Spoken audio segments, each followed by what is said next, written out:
System riding to the core. Yeah. Reppin' inner city left. This is the Inner City Left broadcast. Today is Thursday, August 21st. I'm Amin Team K alongside Emoja, Lil Tanky Sumler. Emoja, hello, happy Thursday. What's happening in your world? Man. What's happening in the world? We're going all over the place. We're taking our show on the road. Let us know if you want to do a live podcast. We'll do it for a small fee. Let's talk about this because we've been speaking a lot about Mexico. We had a episode about it last week, but this is a little bit more. This is Nicolas Maduro. This is one of my guys. Okay, one of my guys. Venezuelan president won the election earlier this year. In my opinion, a very complete and fair election in which he was elected. Jimmy Carter said they were one of the most free and fair elections in the game. Not me. That's old Jimmy Carter. Maybe he doesn't mean anything. R.I.P. to maybe the only half decent president. I don't want to say half decent, but I don't want to get involved. We just think what you want to think. But I mean, with his dying brain, he's still like, vote for Kamala. So, yeah. We'll take what we can get. Get what you can from it. Exactly. Okay, I'm going to show you this, and then I'll let you go ahead and respond. Ben Norton, let's get him on the show one day if we can. If you know him, let us know. We'll reach out. So this is from Ben Norton. Is Trump preparing a U.S. military attack on Venezuela? Trump deployed 3 warships and 4,000 troops around Venezuela. Trump put a mafia-style $50 million bounty on the head of President Nicolas Maduro and absurdly claimed he is the leader of a terrorist cartel to justify intervention. You see 2 articles in here as well. U.S. warships to patrol international waters. Venezuela, U.S. will use all its power to stop drug trafficking, and Maduro is a fugitive. Can you give some context, some thoughts on this? Why is this happening, and is he in fact a narco terrorist? So we spoke on this a little bit on our last broadcast. You know what I'm saying? Like, for one, whatever the drug laws in the United States may be, the United States has no justification to try to enforce American drug laws on other countries, right? That's even if Venezuela was a major narco-terrorist country, which is not. For a very long time, much more cocaine came out of Colombia, which was essentially it's an ally they call up to NATO. You know what I'm saying? It's a non-NATO military alliance, which is the strongest you can be with the United States. A couple of countries are in there, like Japan is one of those countries. Israel was one of those countries. And for a long time, Colombia was, right? And so, you never saw the United States invade them, right? I mean, they did all kinds of things to affect the sovereignty by implanting DEA and essentially interfering in their democratic process, which is what led to us finally having a leftist in Colombia right now, who, by the way, has said he would stand by Nicolas Maduro. There's no real indication that there's any kind of great amount of drugs that are coming out of Venezuela. What is coming out of Venezuela is it is one of the largest oil reserves in the world. And it's not the light sweet, which is the best and most favored, the kind of oil that comes out of Iran or Saudi Arabia. But it still has all kinds of uses. It just requires a little bit more processing, a little bit more refining. And they found some of the sweeter oil, too. Remember that? Was it Guyana? I can't remember where they were having the border. And they wanted there to be a war, but then they dealt with it in dialogue. So that was another. Right. That was America another. Was mad about that. Yeah. It's like, damn it. You were supposed to go to war. Right. But let's talk about the assets. Most Americans have no idea what type of forces are needed for actions, right?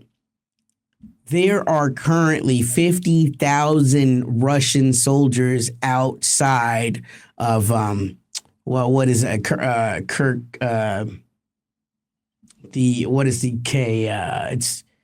Kherson, or that way past that already? No. It's the other. I can't. At any rate, it's the second largest city.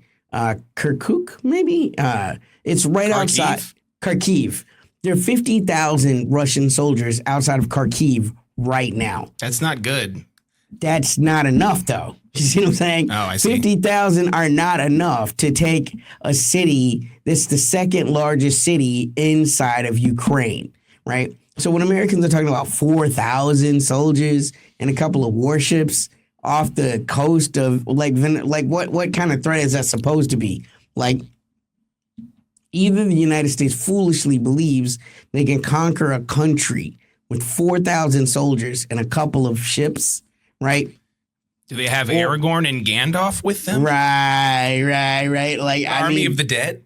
Is it Star Trek? Like, you got dilithium weapons or so? I don't know. Like, barring some type of weapon that has not been disclosed or utilized in any of the theaters. Super weapon. Right? You motherfuckers They got a PS7 out there. You know what I'm saying? Yeah, you have to use a PS10 controller to steer it. Man, Commander Netero, I don't know, right? Whatever special. Now, it does give you an opportunity to implant special forces, right? Which can allow for coup type situations. 4,000 soldiers is probably enough to try to pull a regime change or a regime change type operation. But it's certainly not enough to go to war with Venezuela, no matter what you think of their military, right? Which, by the way, is relatively untested. But one thing that we do know is ever since the time of, even before Nicolas Maduro under Hugo Chavez, one of the great incentives of the socialist government was to arm the actual people. You know what I'm saying? So you're talking about a population that is largely armed. Now, again, you're talking about small arms. Like, I know Americans think like, oh my God, AK-47s. But those are actually not very powerful weapons, like in the greater conversation of what, combat arms look like. So, even if everybody in Venezuela had some small arms, it just makes an insurrection force. If you have the will of the people, you would continue to resist on something like a Vietnam type operation. But again, you're talking about a majorly developed South American country that the United States literally has no reason to threaten. But I think it's also worth mentioning that Venezuela is not the only country that's threatened by such a move, right? The United States has been, their relationship with Colombia has gotten much more contentious than it's been in the past decade, really than it's been in the past 50 years. Again, like I said, with the advent of a socialist in there. And now, there's been talks of coups within Colombia. So, the United States military at this point is threatening Mexico, right? Because whenever you talk about cartel stuff, you're talking about Mexico, whether you should be or not, right? Because of the perception in the American public. You're talking about Venezuela. You're talking about Colombia. So this is 3 different nations. And honestly, not for nothing, Lula should have a little concern as well, with the type of relationship he's had with Trump. And Trump's relationship with Bolsonaro. Exactly. You know what I'm saying? But again, no matter what it looks like, 4,000 troops is not enough to do any type of a real thing. It just isn't. You don't want to have engagements with the United States military because of all that comes along with it. But, when you start talking about regime change, a country's going to use every means available at its discretion to keep its sovereignty, and it should. And so, again, all you're really threatening is decapitation strikes. And you have to ask yourself, what is the justification? What is, not that it matters. I mean, if the last couple of weeks have proven anything, it's that especially European countries there's no too far to go as far as like them being able and willing to debase themselves to cover up for American foreign policy. They've destroyed the European economy by, allowing the Nord Stream to be destroyed. They've given up the ability to be industrially competitive by no longer even buying that Russian oil off the market because there are other ways to get it. And by continuing to make these ridiculous promises to the Trump administration, claiming that you're going to put 5% of your GDP to defense spending in countries that are primarily set up as welfare states is anathema, right? So like they're being taxed everywhere they can be. So you can't assume that somewhere like France or like Germany is going to be like, the United States, they have no right to invade Venezuela. They're going to do whatever the fuck they're told. You know, they're not equals at the table. You know, the way that they've overlooked everything that Israel has done, you know, in spite of the populations being incredibly against these things. Even in the United States, we now have a stat where more than 59% of the population wants to see every country in the world acknowledge Palestine as an official country, right? Which stops a lot of the loopholes. It allows Israel to almost get away with what they're doing from a legal point of view. You don't even have those type of justifications as it relates to any type of an action in Venezuela or Colombia or Mexico. And all of these actions probably will hasten their attempts to join BRICS. We already have Venezuela attempting to join BRICS and just being, for whatever reasons, left out in the cold by, of all people, Lula, right? Like we could have expected this from Bolsonaro, but that's still a great mystery. Or Modi, maybe. Right. That hangs over everybody is why did the Brazilians block the Venezuelans access to joining and getting the sanctions relief that really maybe could transform Venezuela, right? Because that's the problem right now is the Venezuelans are blockaded unilaterally, I might add, by the Americans, which prevents that society from developing in the ways that it needs to. It's not being allowed access to the global markets. Joining BRICS is a way to get around those things, to make sure that you have access to most of the commodities that are available anywhere in the world, you know, because there's lots of things that you can only get in the United States, but that's less and less every year. And almost everything else you can definitely get somewhere else and probably from China. The only other thing I will say about this type of a move with the soldiers is 4,000 soldiers and or Marines, right? Just to keep the nomenclature good. I know there's probably somebody in the comments cussing me out right now. Not soldiers, they're Marines. You know what I'm saying? It's more than enough to shut down the Panama Canal, right? So that to me is probably the move that people are discussing the least, that is the most achievable with that much force. 4,000 people, not enough to really invade Colombia, not enough to really invade Venezuela. It's not even really enough to invade a city, as I used with the Kharkiv demonstration with the Russians, right? So you're talking about a population of more than 1 million, somewhere between 1 million and 2 million in Kharkiv. 50,000 soldiers is not enough, right? The population of Venezuela is even larger than that. So 4,000, 5,000 military members is not enough to change the status of forces there. But it's more than enough to shut down the Panama Canal. And to me, I think that's the real move that they're threatening right now. Venezuela is a big country, man. It's a like you said, a lot of geographical issues like you would have in Iran as well. So, we'll see kind of what happens. Let's talk about this because, there is this, I just want to put to rest this idea. Now, maybe our listeners don't need to hear it, but maybe they do. That Nicolas Maduro is a narcos terrorist and all this ridiculous stuff. Ronald Reagan, my friend, is the drug dealer. There was an album put out maybe 2 years ago by an artist by the name of Me and TMK. But this is not the first time that they've said this. Now, I'm going to play this because we need to talk about really why this is happening. And I know you hate seeing this dude's face. You and him and BB. I hate to show him, but we got to do it. So this is from 50 Shades of Way. This is saying in 2014, Trump flat out admits that he wants Venezuela to collapse so he can take their oil. So this is he's saying keep this in mind for the 4,000 troops. I just want to play this so the people at home can see that we have receipts. How about we're buying oil from Venezuela? When I left, Venezuela was ready to collapse. We would have taken it over. We would have gotten all that oil. It would have been right next door. You know, it's one of those mask off moments that Trump does. He did it again in Syria when he was talking about the oil in Syria, just kind of letting you know how in front. And, we saw J.D. Vance today talking about, I love how direct the president is, and things like this. You can't say these things and then try to say that a person is involved in narcos terrorism or whatever it is, when we all know, like you said, it's about the oil. Venezuela has one of the highest oil reserves in the world, regardless in America, we frack, bro.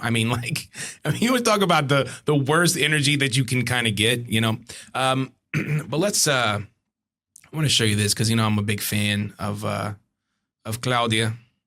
I think she's a really good president. This is something I think that they don't like about Mexico, right? The same thing that, you want from Lula to say, Venezuela doesn't go into BRICS, trying to kind of fight the ire of the United States government.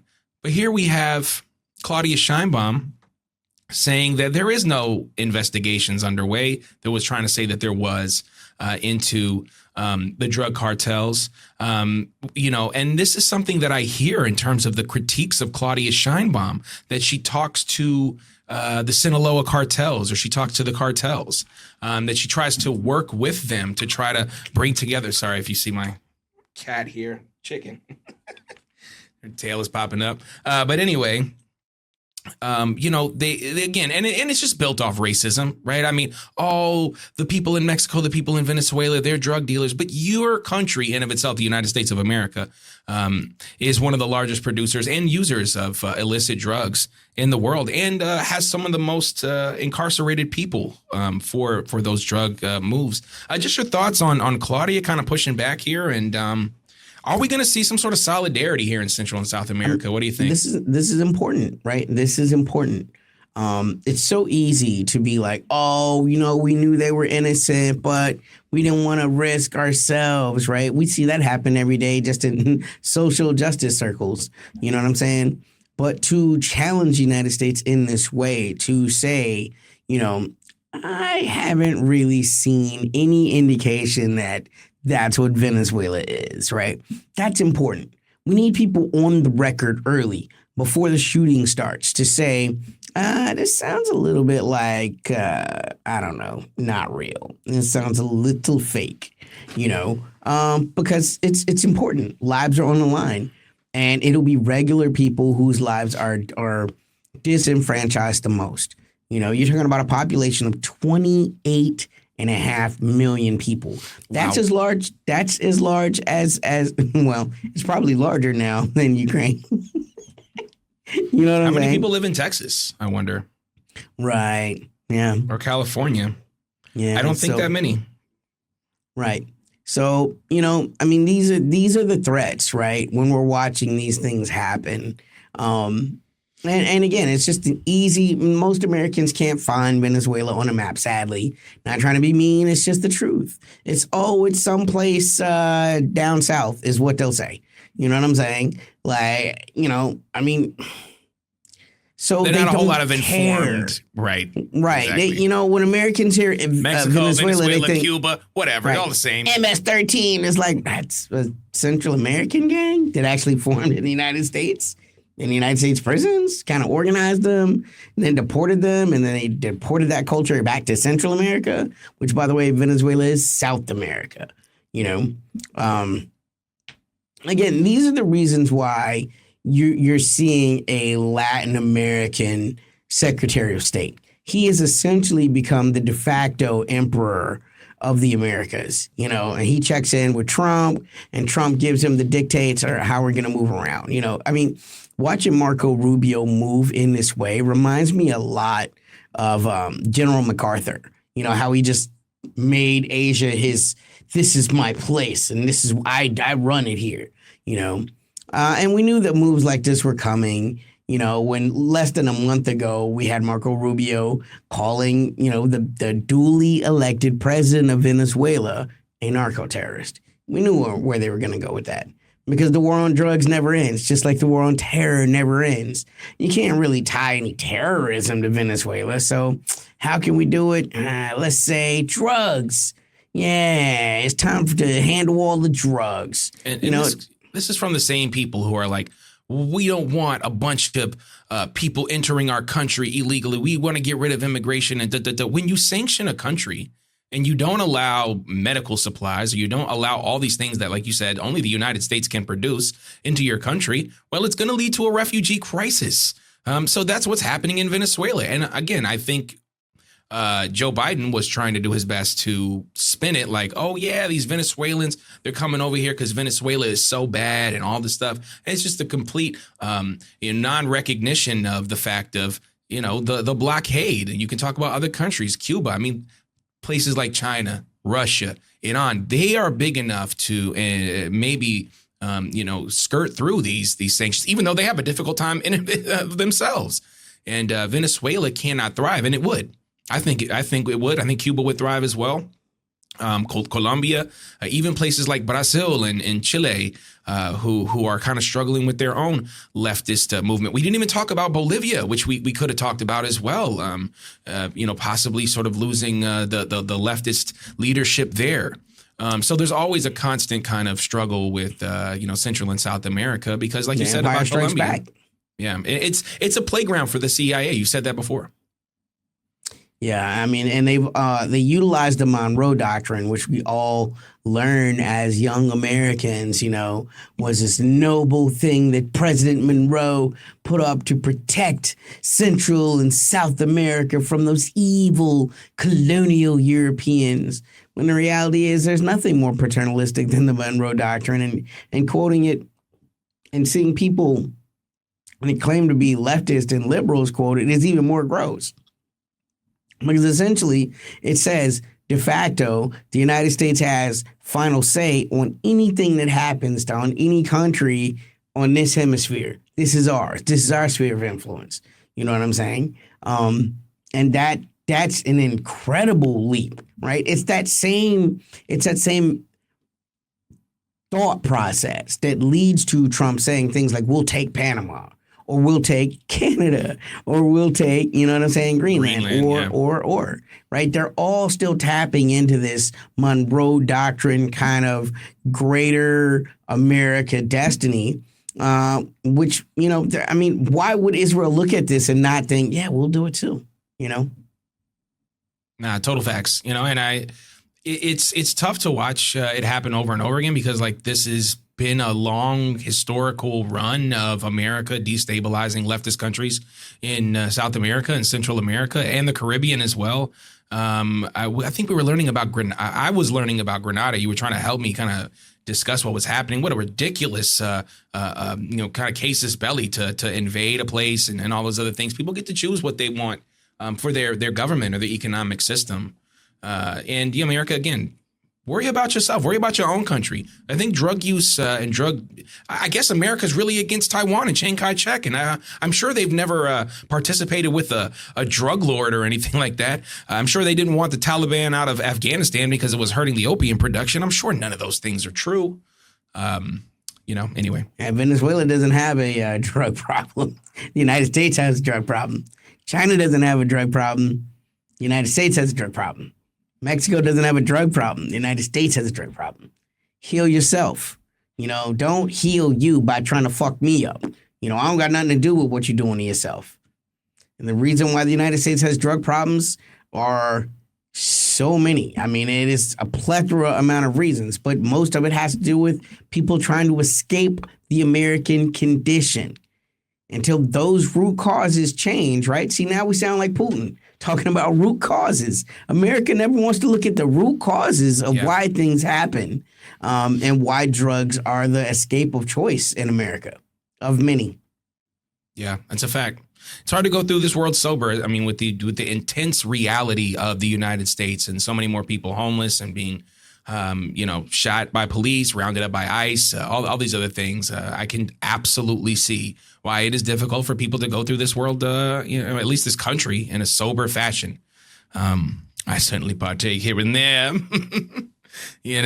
I joke. We've never committed a crime. I've never done a crime in my life. I don't like crime. I've never met crime.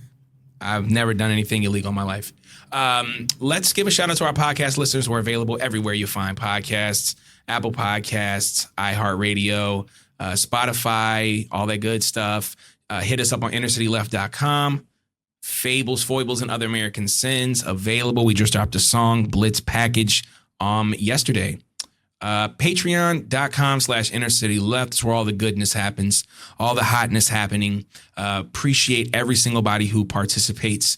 And that's it. I think I'm good on that. What are your final thoughts, Tanky? What did we miss? What is what's going on? I'll say this last thing. Nobody really knows what Venezuela's military capability is. You might pay to find out. They've been doing business with Russia and China for quite some time. No one really knows what they're capable of. But if you try to make a go at the duly elected president, Nicolas Maduro, that country will have every right and every obligation to defend itself because that government is the will of the Venezuelan people. And I think most Americans really need to have a better understanding of what's going on in Venezuela because it may just be saber rattling, but it don't take that much for it to get started and for it to go way too far. And the last thing we need is another disruption to the petroleum markets. I mean, just to say nothing of the human condition and the human lives that will be lost, from a guy that sees himself as a peacemaker and covets, worships this Nobel Prize simply because Obama got one, But what you do to brown people doesn't really matter, He's trying to get the war in Ukraine stopped. Those are good white people dying, and that matters. Well said. For Mojo Lil Tanky Sumler, my cat Frida, and myself, Amin TMK, this is the Inner City Left broadcast. Peace. System riding to the core. Yeah. Reppin' Inner City Left.